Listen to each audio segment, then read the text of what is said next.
To install your wired vehicle tracker, begin by removing the dashboard to access the install location. Access to the desired install location is unique to each vehicle. You may find the steering wheel needs to be down and out, and cables need to be removed to get the best access. If you do remove any cables, please note where they will be going back in. Set the dashboard cover on top of the dash out of the way, and remove the cluster and set it aside out of the way so you can access a good install location for the device. Be sure to record the device information, including serial numbers and activation codes, before you install the device. These may be needed later for activation. Please note it is best to install the device in a spot that is as high as possible. We don't want it to be under any metal. We want to find the spot that is least physically inhibiting.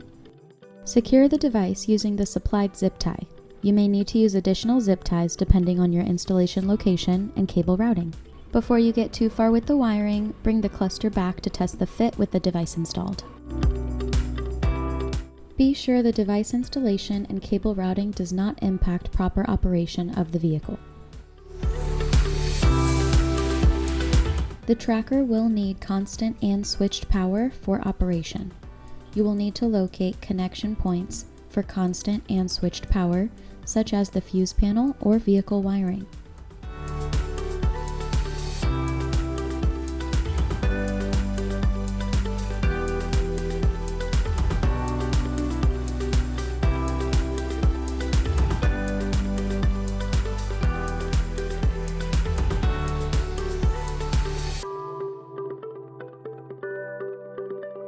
Once the device is installed and wired in, gather the extra cables, zip tie them together, and tuck them under the dash up and out of the way. You are set.